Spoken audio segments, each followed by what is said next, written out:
Hello everyone, आज की इस क्लास में हम डिस्कस करेंगे मलेरिया का लाइफ साइकिल। जो मलेरिया का पैरासाइट है प्लाज्मोडियम, उसका लाइफ साइकिल किस तरह से मॉस्किटो के अंदर होता है और किस तरह से वो ह्यूमन बीइंग के अंदर फर्दर अपना लाइफ साइकिल कंप्लीट करता है। तो आइए देखते हैं मलेरिया का लाइफ साइकिल में जो पैरासाइट प्लाज्मोडियम है। अलग अलग हमारे पास में प्लाज्मोडियम्स हैं, Plasmodium falciparum, Plasmodium vivax, oval and जो और दूसरे सारे प्लाज्मोडियम हैं। 100 टाइप्स ऑफ प्लाज्मोडियम्स अवेलेबल हैं, but only 5 types of Plasmodium जो हैं वही मलेरिया कॉज करते हैं बेसिकली। तो यहाँ पर हम ज़्यादा ध्यान देंगे Plasmodium falciparum, Plasmodium vivax and oval पर, और मलेरिया जो 4 तरह के हैं उन पर ज़्यादा ध्यान देंगे जिनका लाइफ साइकिल हम डिस्कस करने जा रहे हैं। ओके, तो सबसे पहले देखते हैं जो प्लाज्मोडियम में, प्लाज्मोडियम अगर किसी मॉस्किटो को, ये हमारे पास में मॉस्किटो नंबर 1 है और ये जो है प्लाज्मोडियम से इन्फेक्टेड है। इस मॉस्किटो के अंदर हमारे पास में क्या है, इस प्लाज्मोडियम के स्पोरोजोइड्स हैं। अब ये दीज आर द स्पोरोजोइड, ये स्पोरोजोइड्स हैं और ये इसके स्टमक के अंदर है। अब जब कभी भी ये मॉस्किटो ह्यूमन बीइंग को बाइट करेगा, इस ह्यूमन को बाइट करेगा, तो इसके स्पोरोजोइड जो हैं ह्यूमन के ब्लड सर्कुलेशन में पहुंच जाएंगे और ब्लड सर्कुलेशन से पहुंचते हुए blood circulation head and liver, blood cells सभी तक पहुंचेंगे। और अगर ये जब लीवर में पहुंचता है तो लीवर में पहुंचने के बाद क्या करता है, लीवर में पहुंचते ही लीवर में जो हमारे पास में हेपेटोसाइट सेल्स हैं, हेपेटोसाइट सेल्स के अंदर these are hepatocyte cells, these are hepatocyte cells. Hepatocyte cells के अंदर ये क्या करेगा, साइजोगोनी करेगा। सो साइजोन्स जो होंगे, इसके साइजोन्स फर्दर क्या बनाएंगे, मीरोजोइट्स बनाएंगे। ये क्या बनाएंगे, मीरोजोइट्स, और इस तरह से काफी सारे मीरोजोइट्स इसके बन जाएंगे। They are making so many merozoites, यहाँ पर बहुत सारे मीरोजोइट्स ये बनाएगा और मीरोजोइट्स बनाकर फर्दर ये सारे के सारे मीरोजोइट्स कहाँ एंटर करेंगे, आरबीसी में, मींस ब्लड सर्कुलेशन में एंटर करेंगे। सो जो इनिशियल स्टेज है हमारी, ये हमारी स्टेज है liver stage. This is what our liver stage, this is liver stage. यहाँ पर क्या हो रहा है कि हेपेटोसाइट से फर्दर क्या बन रहा है, साइजोगोनी हो रही है और साइजोन्स जो है मीरोजोइट्स बना रहे हैं। मीरोजोइट्स बनाने के बाद में क्या हो सकता है, देखिए प्लाज्मोडियम फाल्सीपेरम है, प्लाज्मोडियम वाइवैक्स है। तो अगर हम प्लाज्मोडियम वाइवैक्स का केस लें, प्लाज्मोडियम वाइवैक्स का अगर हम केस लें तो प्लाज्मोडियम वाइवैक्स के अंदर क्या होता है, साइजोन्स जो होते हैं वो डॉर्मेंट स्टेज में चले जाते हैं। साइजोन्स जो हैं मूविंग इन डॉर्मेंट स्टेज में चले जाएंगे और ये डॉर्मेंट स्टेज के साइजोन्स जो हैं वो हिप्नोजॉइट्स कहलाते हैं। Hypnozoites, they are known as a hypnozoites, इनको हम क्या बोलते हैं, हिप्नोजॉइट्स। और हिप्नोजॉइट्स 2 से 3 साल तक भी डॉर्मेंट फेज में रहते हैं और वापस से जब ये एक्टिव स्टेज में आएंगे तो एक्टिव स्टेज में आने के बाद में ये दोबारा से इन्फेक्शन कॉज कर सकते हैं। ओके, सो ये पर्टिकुलरली प्लाज्मोडियम वाइवैक्स के लिए ट्रू है। तो प्लाज्मोडियम वाइवैक्स दोबारा से रिलैप्स कर सकता है, इसीलिए हमें रेडिकल ट्रीटमेंट और रेडिकल क्योर की जरूरत पड़ती है प्लाज्मोडियम वाइवैक्स के केस में, जबकि प्लाज्मोडियम फाल्सीपेरम के केस में हमें रेडिकल क्योर की जरूरत नहीं पड़ती, क्योंकि वहां पर डॉर्मेंट फेज में जो ये प्लाज्मोडियम है वो रहता ही नहीं है। क्लियर। सो ये स्टेज जो है अगर हिप्नोजॉइट्स फॉर्म में यहाँ पर रह रहा है तो पर्टिकुलरली वाइवैक्स के अंदर इस स्टेज को हम कहेंगे exoerythrocytic phase. This stage is known as exoerythrocytic phase. इस स्टेज को हम बोल रहे हैं एक्सो इरिथ्रोसाइटिक फेज। और यहाँ पर प्लाज्मोडियम फाल्सीपेरम के केस में हेपेटोसाइट से, यहाँ से साइजोन से जो हमारे पास में मीरोजोइड जो बन रहे हैं, ये प्री एरिथ्रोसाइटिक फेज है। ये कौन सी फेज है, this phase is known as a pre erythrocytic phase. Pre erythrocytic phase. Okay, तो अब हम मूव करते हैं आरबीसी की तरफ। और आरबीसी के अंदर क्या हो रहा है हमारे पास में, जब मीरोजोइट्स आरबीसी में पहुंच जा रहा है, सो दीज आर मीरोजोइट्स। मीरोजोइट्स जो हैं फर्दर मैच्योर होंगे और मैच्योर होके further they are making early trophozoite. Early trophozoites, early trophozoite further क्या बनाएंगे, late trophozoite,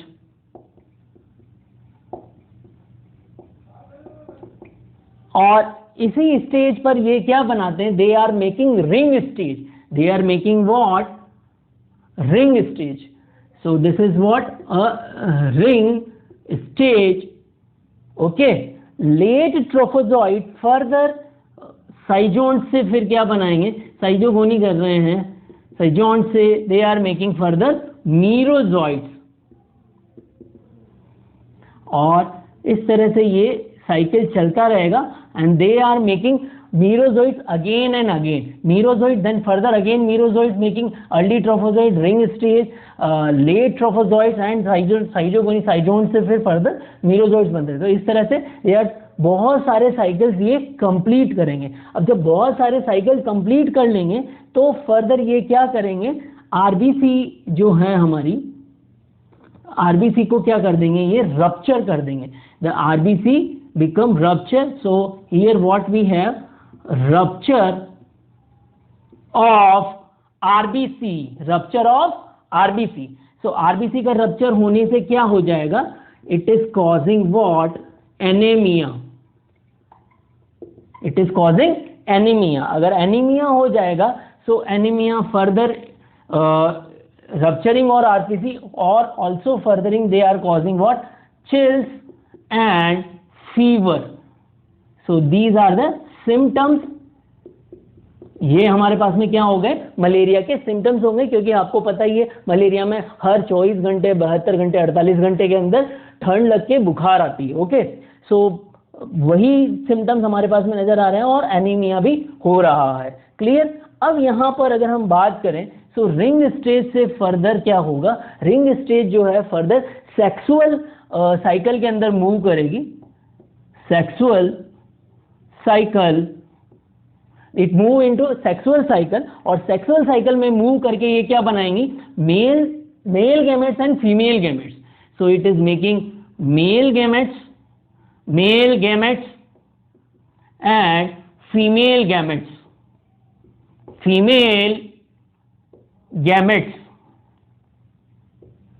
okay. So mail gametes and female gametes में अब क्या होगा, अब इस केस में क्या होगा, अगर again they are causing what, sporogony. So अगर इस केस में अनइन्फेक्टेड मॉस्किटो अगर दोबारा से इसी पर्सन को बाइट करता है, अनइन्फेक्टेड मॉस्किटो, तो क्योंकि इस पर्सन के अंदर अब क्या हो चुका है, मेल गैमेट्स भी आ चुके हैं और फीमेल गैमेट्स भी आ चुके हैं, तो अगेन ये मेल गैमेट्स और फीमेल गैमेट्स जो हैं इस मॉस्किटो में मूव कर जाएंगे.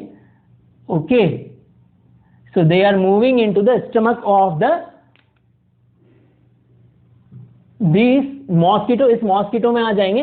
अब यहां से क्या होगा, ये फर्दर कहां मूव कर जाएगा, यहां पर फर्दर क्या करेंगे, दीज मेल गैमेट्स और फीमेल गैमेट्स जो हैं, male gametes and female gametes क्या करेंगे, they are making what, zygote, they are making what, zygote, and zygote further making ookinets, and ookinets further making oocyte, and oocyte further making sporozoites. oocyte से जो है oocyte rupture होंगे और oocyte जो है rupture होकर फिर क्या बनाएंगे, so they are releasing what, sporozoites. ये क्या रिलीज कर रहे हैं, they are releasing sporozoites. so यहाँ sporozoites रिलीज कर रहे हैं और दोबारा से फर्दर क्या होगा, अब यहां से दोबारा से अगर यही मॉस्किटो फिर किसी और दूसरे पर्सन को बाइट करता है तो यहां से मलेरिया जो है from human to other mosquito transmit होगा और फिर उस मॉस्किटो से दूसरे ह्यूमन बीइंग के अंदर ट्रांसमिट होगा. सो इस तरह से जो ये स्टेज है, दिस स्टेज, यहां पर प्री इरिथ्रोसाइटिक फेज हमने कंप्लीट किया और this stage is basically known as a erythrocytic phase, erythrocytic phase. Okay, and this is what asexual cycle, this is what asexual cycle. तो जो अब हमारे पास में मलेरिया को ट्रीट करने वाली अलग अलग ड्रग्स हैं, उन ड्रग्स की हम मैकेनिज्म एक्शन देखेंगे कि वो ड्रग्स कौन कौन सी स्टेजेस में कवर करती हैं, कौन कौन सी स्टेजेस एक्ट करती, कौन सी स्टेज पर एक्ट करके मलेरिया के लाइफ साइकिल को कौन सी स्टेज में ब्लॉक करती है, ट्रांसमिशन कहां पर ब्लॉक करती है। तो यहां पर हम देखते हैं कि जो सबसे पहले हमारे पास में क्विनोलॉन्स है, क्विनोलॉन्स, ओके, और ल्यूमीफेंट्राइन, ल्यूमीफेंट्राइन है हमारे पास में, then further chloroquine, quinine, okay. So ये क्या करेंगे, ये सारी ड्रग्स जो हैं बेसिकली आरबीसी पर एक्ट करेंगी, दिस इज आरबीसी, और आरबीसी में जो पैरासाइट है वो अवेलेबल है, पैरासाइट जो है वो अवेलेबल है, दिस इज आरबीसी, और आरबीसी में पैरासाइट की ये वैक्यूल है, vacuole of parasite, this is what vacuole of parasite. So यहां पर जो ये क्या करेंगे, आरबीसी कंटेनिंग व्हाट हीमोग्लोबिन, और हीमोग्लोबिन को ये किसमें पैरासाइट क्या कर देगा, हीम में कन्वर्ट कर देगा, हीम प्लस ग्लोबिन जो होता है उसमें कन्वर्ट कर देगा, देन हीम से किसमें कन्वर्ट हो जाएगा, हीमेटिन में। हीमेटिन जो है एक टॉक्सिक मटेरियल है, हीमेटिन इज अ टॉक्सिक मटेरियल, हीमेटिन जो है टॉक्सिक मटेरियल है, और ये हीमेटिन से हीमोजोइन में कन्वर्ट हो जाएगा, they convert it convert into hemozoin. Hemozoin जो है वो नॉन टॉक्सिक मटेरियल है, hemozoin is a non toxic, okay. So basically parasite क्या करता है, हीम को हीमेटिन में कन्वर्ट करता है जो कि टॉक्सिक मटेरियल होता है। अगर ये टॉक्सिक मटेरियल रहेगा तो पैरासाइट की डेथ हो जाएगी, इसीलिए पैरासाइट अपने को बचाने के लिए क्या करता है, हीमेटिन को हीमोजोइन में कन्वर्ट कर देता है।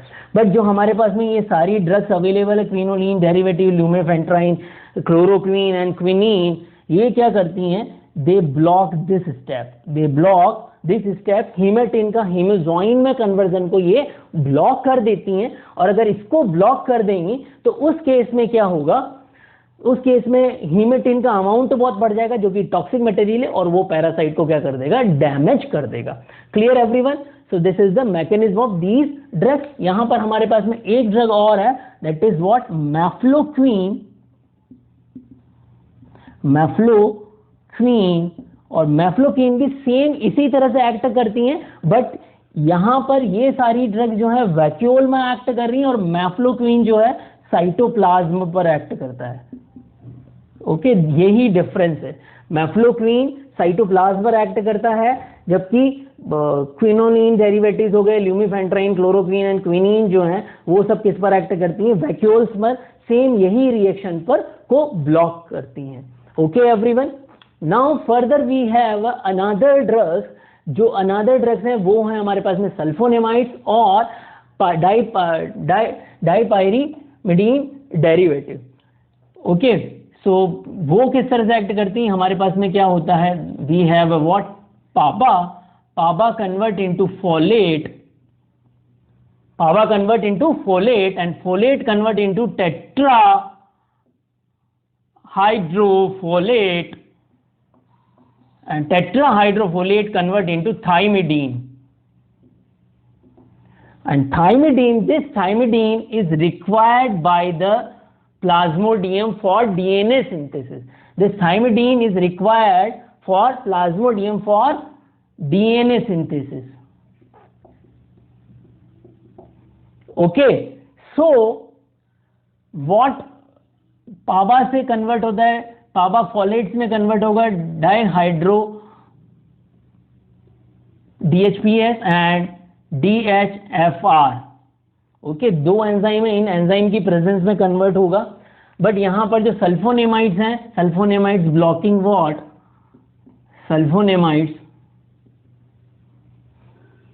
सल्फोनेमाइड्स blocking this stage and pyrimethamine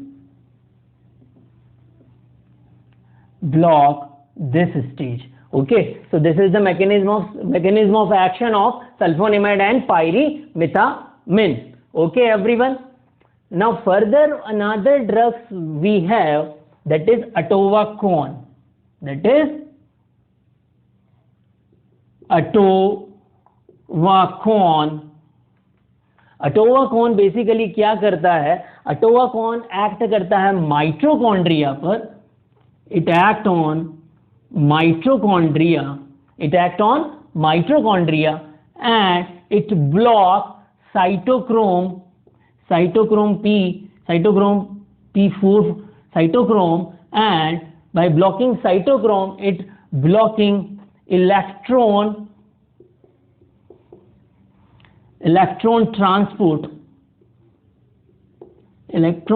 transport chain. So by blocking electron transport, it blocks the generation of ATP.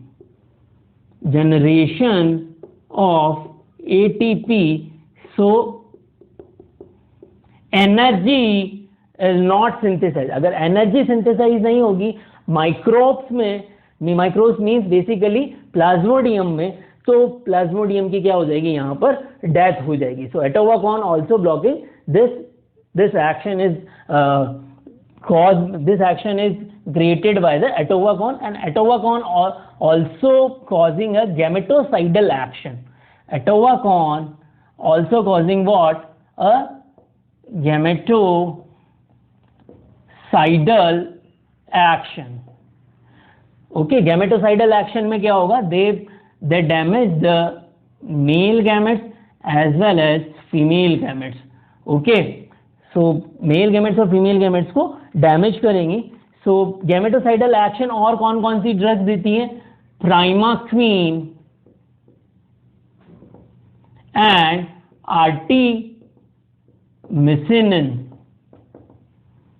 artemisinin derivative. Both are also gametocidal. Okay, primaquine also act on pre-erythrocytic phase and it also act on axoerythrocytic phase.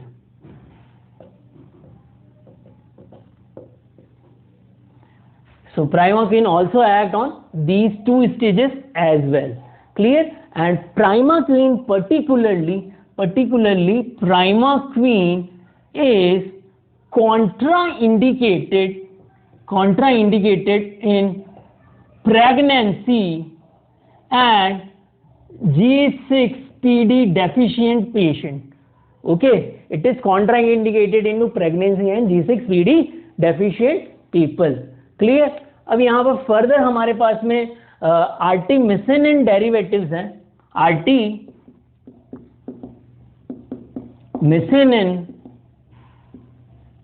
आर्टिमिसिनिन basically क्या करते हैं? आर्टिमिसिनिन जो हैं उनके अंदर क्या होता है? एंडोपरऑक्सीडेज ब्रिज होता है.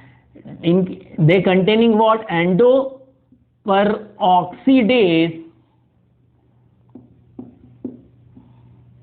bridge, and it bind to heme of hemoglobin and generating free radical. It generate what? Free radical. It generate free radical. Clear? So free radical, further what it will do? It damage endoplasmic reticulum, ESR. It damage endoplasmic reticulum, and endoplasmic reticulum अगर damage हो जाएगी and it inhibit lipid peroxidation,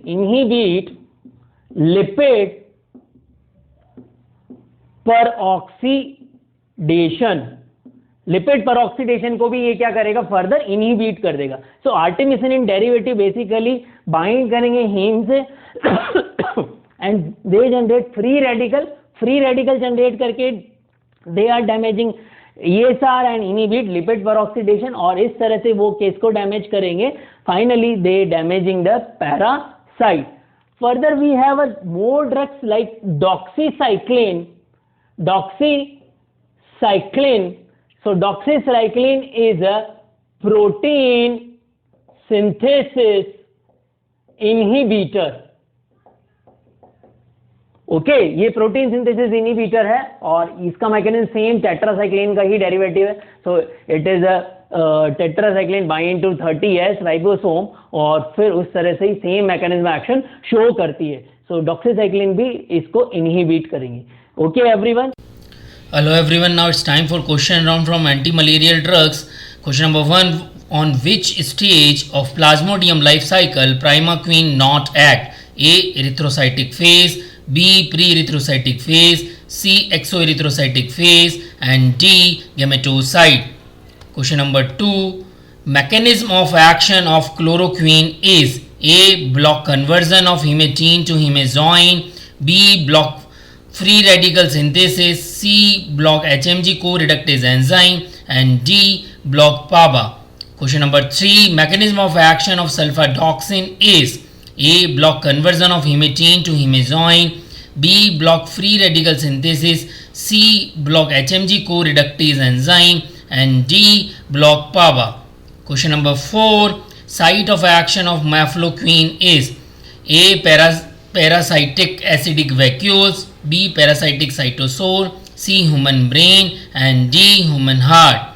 Question number 5, true statement related to mechanism of action of artemisinin derivative is A. it damages endoplasmic reticulum of parasite, B. it releases highly reactive free radicals, C. both of these, and D. none of these. So I already given the answer of all of these questions in my lecture. So go through with the lecture and answer all of these questions in the comment box.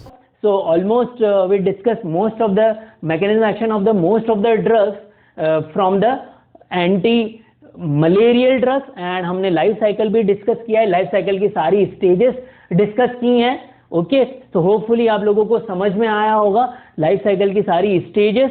और यहाँ पर जो anaemia है, anaemia को blood transmission से भी ठीक किया जा सकता है. यहाँ पर ब्लड ट्रांसफ्यूजन करके भी एनीमिया को ठीक किया जा सकता है. Clear everyone. तो होपफुली आप लोगों को अभी का जो लेक्चर है वो समझ में आया होगा. यहाँ पर मैंने क्वेश्चंस दिए हुए हैं, उन क्वेश्चंस को आप के आंसर कमेंट बॉक्स में लिखें, वीडियो को लाइक करें और चैनल को सब्सक्राइब